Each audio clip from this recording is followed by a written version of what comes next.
Umabo Production.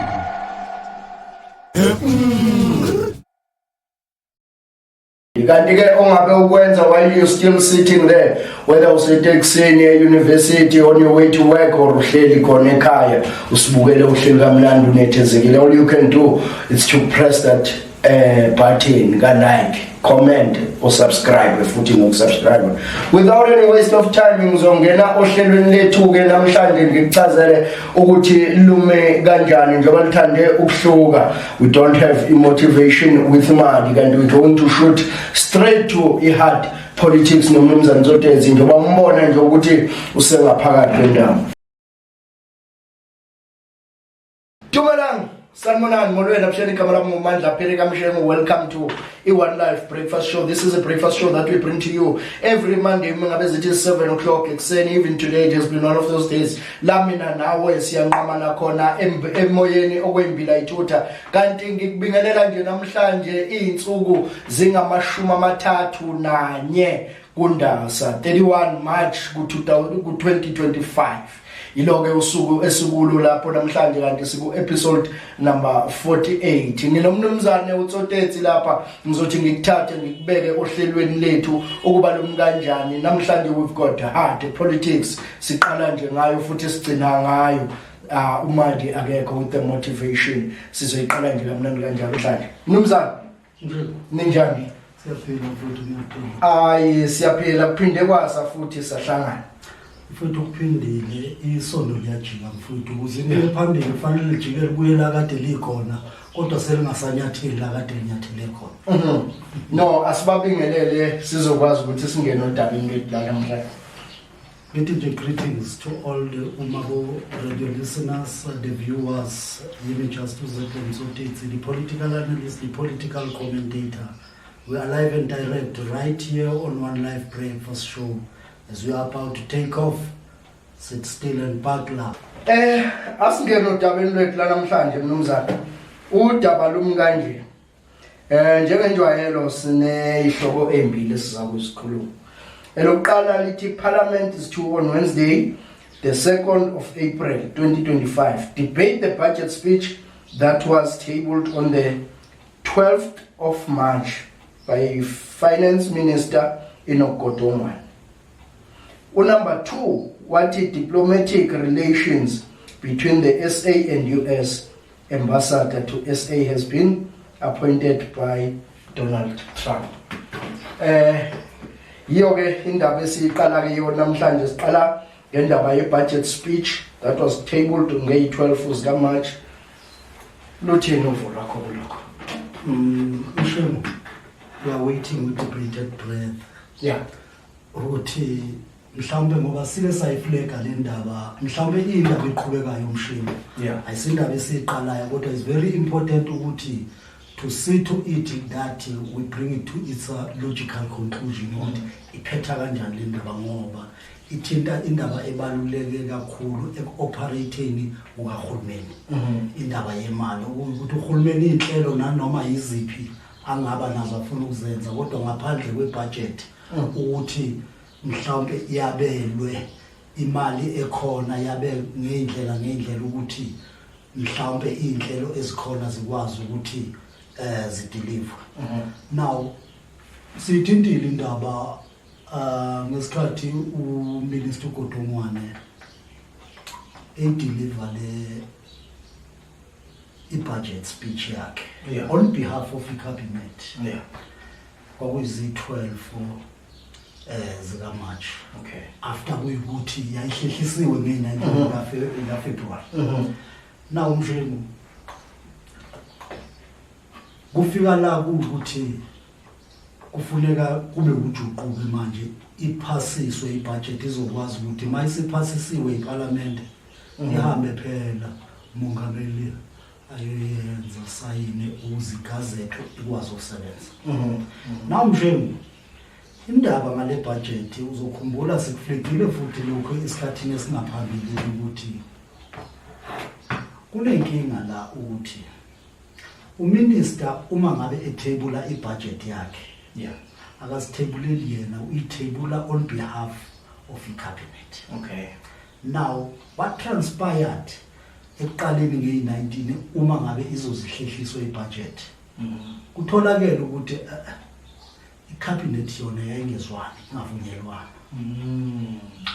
Now ukufika kuyi-12 zika March ingabe i-cabinet lifike kuyikuthi seliyavumelana na. Okay. Sithola ukuthi cha still bengakavumelani nangaso leso sikhathi. Kodwa the bone of contention la kulento indaba ye-VAT. Okay. Indaba ye-VAT Mshengu sizokhumbula ukuthi uminister nge-19 wayepropose u 2% increase. Kwangezwana-ke yahlehliswa yaya kuyi-12 kuyi-12 uthe mayeyithebula wathebula eseyihlehisile esede u-0.5. Okay. Nakhona wathola ukuthi akuvunyelwana phakathi kwi-cabinet or kwi-GNU. Okay. Asibeke kanjalo Embambiswaneni. kulokhu kungavunyelwana kodwa uminister uyithebulile leyo budget. Okuyikuthi kubangelani lokho Mshengu? Uyabona uma uthebula ibudget ngaleyo ndlela enjalo kuyikuthi anivumelani kakhulukazi kwi-cabinet Mshengu because this is it's a scenario Mshengu engavamanga manje. I-budget kuyayiphikiswa neParliament ngoba kula kuyi-opposition khona then kunama-opposition eParliament.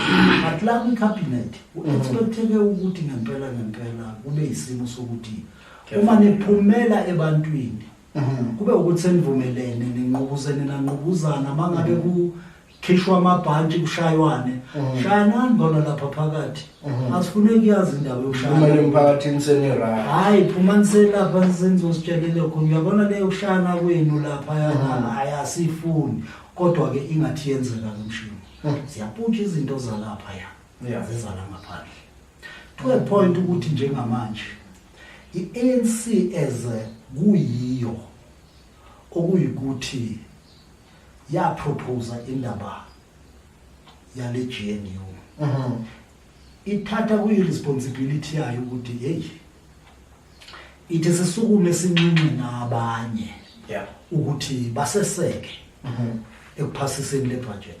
Okay. Now ngoba abaphakathi kwi-GNU angithi bayaphika baninganyana nje bayaphika futhi abantu abaphikayo baneyinombolo nje okuyikuthi ngempela ziqinile zingaphazamisa uma ngabe uthi wena ngizohamba nje unendaba nabo. Now unqenqo luyahamba ke Mshengu manje luhamba luze lifika phi luyaphuma kwi-GNU. Because if i-GNU kuyikuthi ngempela bekuvunyelwana zinhle inombolo mhlawumbe zilapha ku-287 asikho isidingo sokuthi upanic. Kodwa ke kuyaphenikwa ngoba kulo 287 i-DA yokuyiyona eseqhulwini lokuphikisana nale budget phakathi kwi-GNU ino 87 vele mayuthatha lo 87 sekuyinkinga iyodwa nje usala no 200 of which u200 out of the 400 eseparliament kusho ukuthi niya deadlock uma ngabe nalabo abanye abawu200 bezovota babe yiblock kuvote lo 200 kuvote nalo ya 200 kuba yi-stalemate. Now kukhona ke nabanye abavamile vele ukuhambisana nayo i-DA i-AfriForum siyayibona nayo inawo ama-city ayi-6 lapha eParliament okuyikuthi mayingawagodla sekudingeka ukuthi ukhongolose enzeni aphume ayonqenqa ngaphandle kwe-GNU aye eParliament kulamaqembu kuyikuthi aseParliament kodwa awekho kuhulumeni. Now usawazamile siyezayithinta indaba yokuthi ukhulumile no-EFF ukhulumile noMkhonto ukhulumile ne-Action SA akukazwakala ukuthi kukhona abawinayo ngoba indaba abayithintayo Mshengu bathinta indaba mhlawumbe ama-proposals abo ukuthi kungenziwani bawathinta yebo ukuthi kungalwiwa i-corruption kulwe ini nani kwehliswe isibalo se cabinet into enjalo. Yeah. But mfengu, these are long-term plans, mid to long-term plans. Yeah. Okuyikuthi inkinga esibhekene nayo njengamanje, inkinga yokuthi kule term sinenkinga. Yeah. Okuyikuthi mfengu, uma ngabe kungenzeka le budget ingaphansi, mhlawumbe okuzokwenzeka automatically. Izinto ezizokwenza uma 350 lapha. Yeah. Basenkingeni. Labo 350. Ngenzeka basenkingeni. Ukuthi asazi ukuthi bangayikhipha indaba yakho iphumithini kodwa nje kuthi imali ayikho imali. Mayingekho imali nebudget ayiphasanga usho ukuthi mangabe uyayibuyisa uyofanele ayibuyise wehliswe manje ukuthi izabelo zehliswe ukuthi hayi ke i-expenditure yethu asiyikhathe lapha nalapha asikhathe lapha nalapha ayikho imali. Angithi uma ngabe beqhubeka mhlawumbe ngenkani ngayo i-350 kuyofuneka ithathwe kulawa amanye ama-department kucozulwe khona kuze kufike lapha. So isimo esibhekane naso ke mshini ukuthi ngolesithathu so debate indaba kuzozwakala ku debate ukuthi hayi amaqembu mabili khona ngapha ayivumayo khona ngapha ayiphekayo. Lokho kwenza nini? Kwenza ukuthi kufuneka isiphushele ekutheni ukuvota. Yeah. Indaba ukuthi ke inombolo ikhona.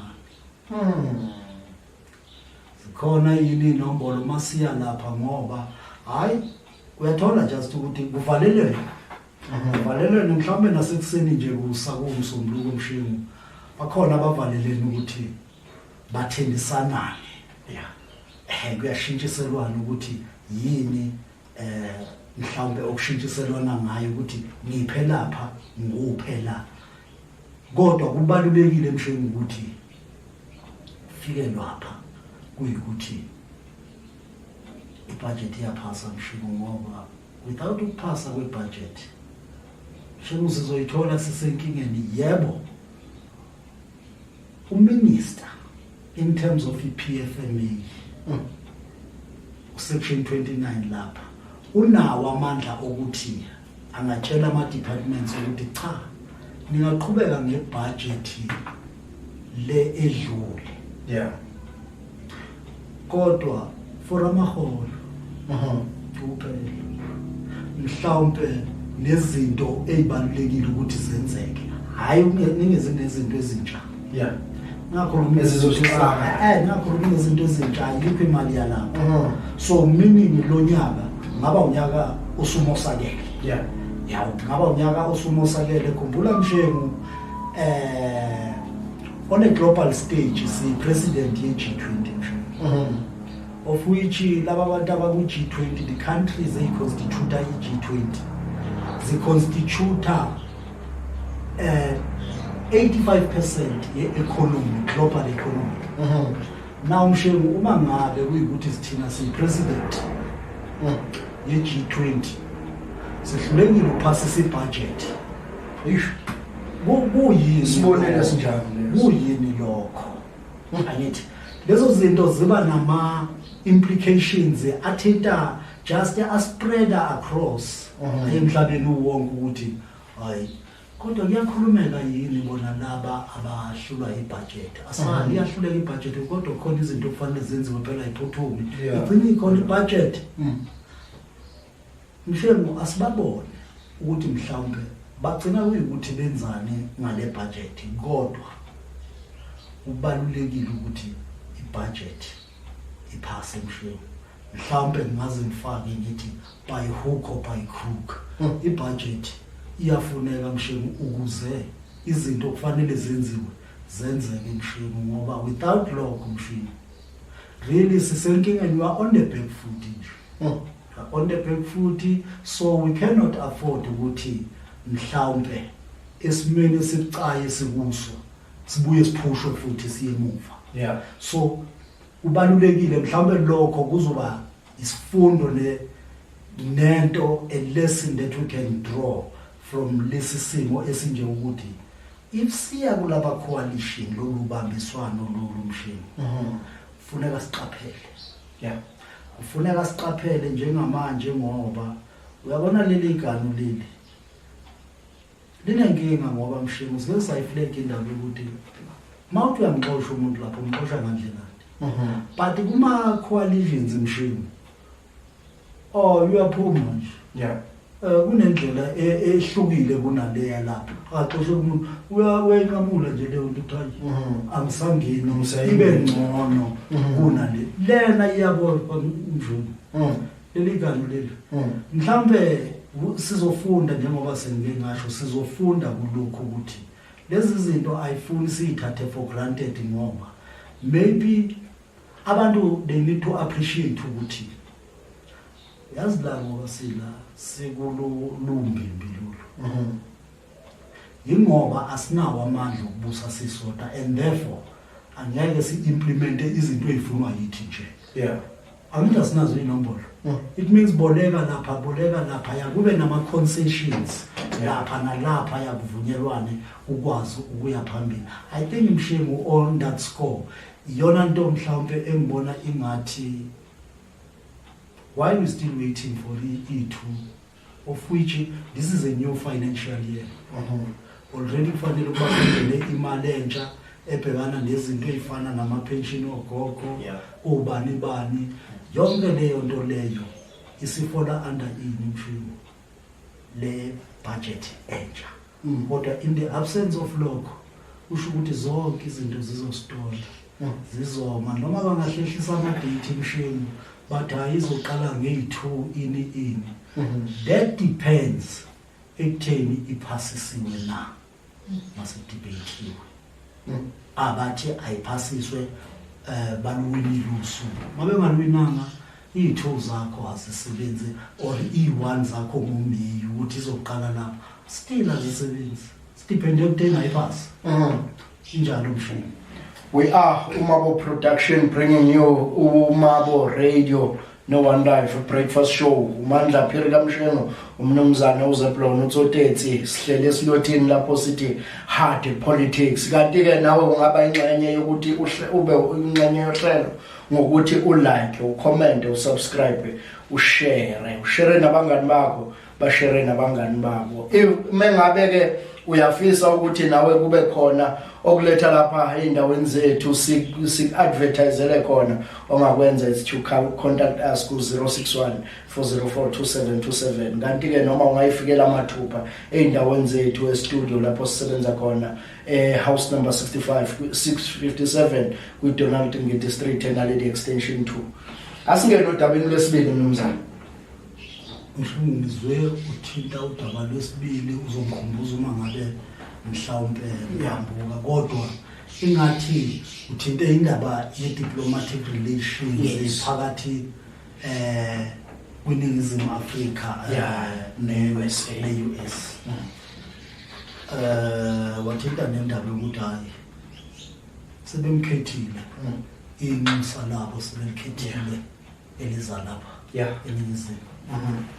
Mshengu besifana izolo besingenawo amanxusa bebengenalo inxusa elilapha ekhaya besingenalo inxusa emva kokuxoshwa kwenxusa lethu alideclare persona non grata alifikile ngesonto leli ledlule lisekhaya kwathiwa hayi alidingekile laphaya ngenxa yenkulumo ethile enenhlabathi elila ikhuluma ngo-president olu-hostile. Angithi ke kune-debate. I-debate maybe lokhu kwenzeke amid maybe ama-relations akade strained already. Kwaba ukuthi nezinto kuyikuthi sekunamaphutha sesiyithatha sithi hayi vele phela angithi kunjalo kodwa la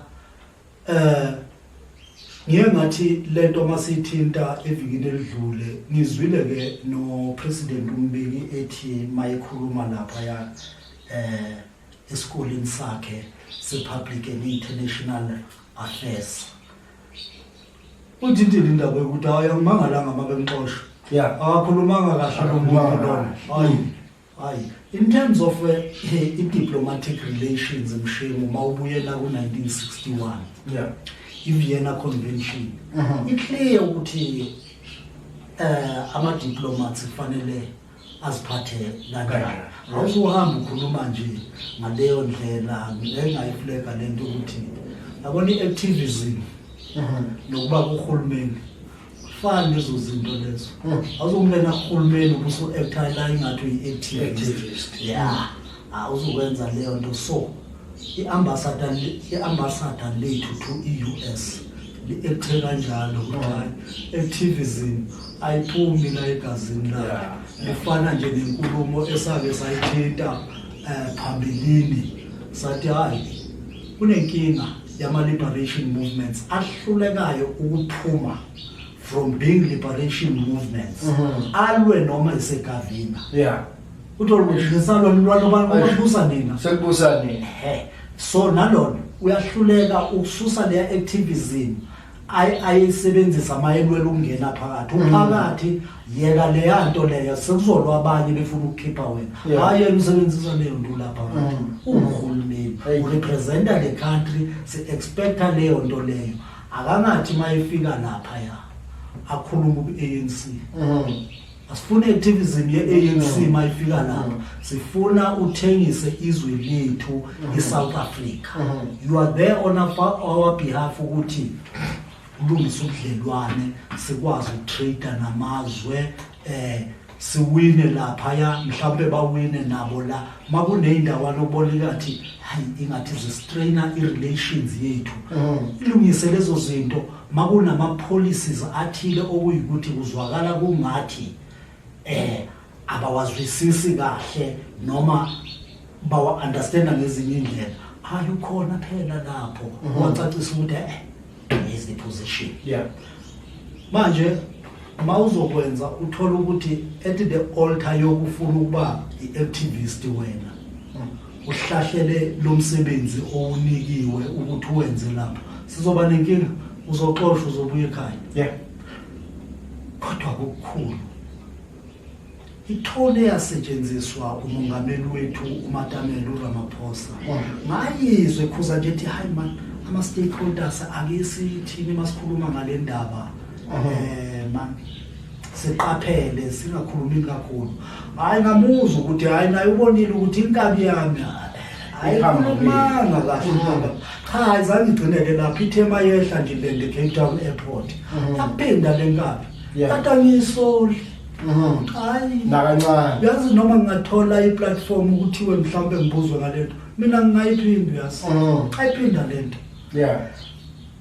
Ayithandanga ke ipresident ayithandanga lokho umkhuzeli yathi hayi ungaphindi lokhulume ngalento esidlanga laleni. Yeah. Thula uthi to ayithula ngoba manje the relations are strained already but when you are further straining ama relations okuyikuthi yeba kukhona ukuthi sithandaza ngaleyo ndlela kodwa we cannot afford esimene sikuso ukuthi silose just a single country okuyikuthi siyadlelana nabo in terms of trade. Yeah. Now kodwa ngisho usithethe indaba yokuthi lesifana izola asafani sebesheshisile uzokhumbula ukuthi nabo bebefuna emva kokuthi loya uambassador wabo to South Africa uRuben Brigeti uzomkhumbula loyo wasiceba wathi ke ngibona uLady Ari ulayisha ikhali lapha yana hey then kuye kwathi ke uzokhumbula ukuthi bekungama Democrats le previous administration kungenama Republicans manje uyaye wayeka ke ngoJanuary since ngalezo sikhathi bekuloku kungenanxusa mhlambe bekune charged affairs ekhona maybe just the deputy ambassador or actor in terms of ukuthi in the absence of the ambassador but then ukhona ingathi uzalwa khona la ekhaya. Okay. Akade befuna ukumfaka naye manelaka labele hayi kodwa ke unemibono emibi uyafana nje noElon Musk naye lo akade befuna ukungena uJoel Polak is a conservative Yeah. Ama-views akhe yamanye nje ama-views awontamo olukhuni kodwa kakaphumelelanga mfethu. Okay. Bagcine bekhetha ikhona insizwa lapha uLiam Brand Bazoli. Bazoli the third. Yeah. Lo Bazoli the third untamo olukhulu wayena. Omunye untamo olukhulu mhlawumbe untamo olukhulu idlula yena uPolak. Hayi Congress iye yamnika mhlawumbe hayi neSenate yafike yathi hayi kulungile hayi wa-appoint umongameli uTrump. Now lensizwa le uPolak njengoba ingathi intamo elikhulu khulu insizwa le uzokhumbula indodana yayo ibingenye yababoshwa ngalesi sikhathi uTrump mayehlulwa uBiden. Angithi bamasha lapha ngoJanuary cishe kwakuyizi6 bamasha beya le Capitol. Yeah. Bamasha bafike bangena ngezidlozane benza hayi bangenanga kahle baboshwa abaningi lapha mhlawumbe ngaphezulu kwenkulungwane nje baboshwa abantu. Ikhona ke nendodana lapha yayo lo mfowethu lo uBezoli. Okay. No ibikhona hayi kodwa ke uthe uTrump mayengena uthe mayiqeda ngena ayinika ipardon. Ayinika ipardon iphumile ke hayi ke nangu uTrump usemkhombile ukuthi ayawuhambile lapha uyosimela ube yinxusa umshini. But then maybe let diplomatic talks ziqhubeke emshini sibone ukuthi kulungiswa phi mhlawumbe kukuphi la kungalungi khona. Yeah. But we cannot afford it because angithi singcupheni ukuthi singakhahlelwa kwi-AGOA nje khona manje. Ukuthi that is a platform esikwazi ukuhamba sithengise lapha ya duty free. Angithi. Now uma ngabe maybe sikhathelwa singabi yingxenye yaleyo platform, it's obvious ukuthi that can further strain in terms of ukuthi mhlambe ukutrader kwethu nabo kuyosidurela ngoba yebo sizolokhu sithengisa kodwa siyobe sesisubjected nathi kulama tariffs amabi awakhuphula yathi 25%. Yeah. Izinto ezingakhandwa la mani letha lapha ama tariffs u25%. Sizosubjecteka kulezo zinto ke nathi mshini basikhahlele lapha kulokhu. Uzokhumbula wona lamabhunu lawo. O-AfriForum no Solidarity lawa gijima lapha eMelika. Into eyiningi sithengisayo lapha eze agriculture okuyikuthi amabhunu manengwe agriculture. Yeah. Now cishe bona yiba bayimemile lento. Yebo mhlawumbe akusona isizathu sekuyisizathu sokubambelela lesi sokuthi o-AfriForum baye lapha ya isizathu esikhulu nje yiso phela mshini sokuthi sabophisa undodana Israeli le ICJ sathi kune genocide abayiqhubayo lapha ya bangagcina nje lapha bagcina ukuthi hayi nangu no uBenjamin Netanyahu sekuthiwa hey waphuma iwarrant ukuthi akaboshwe.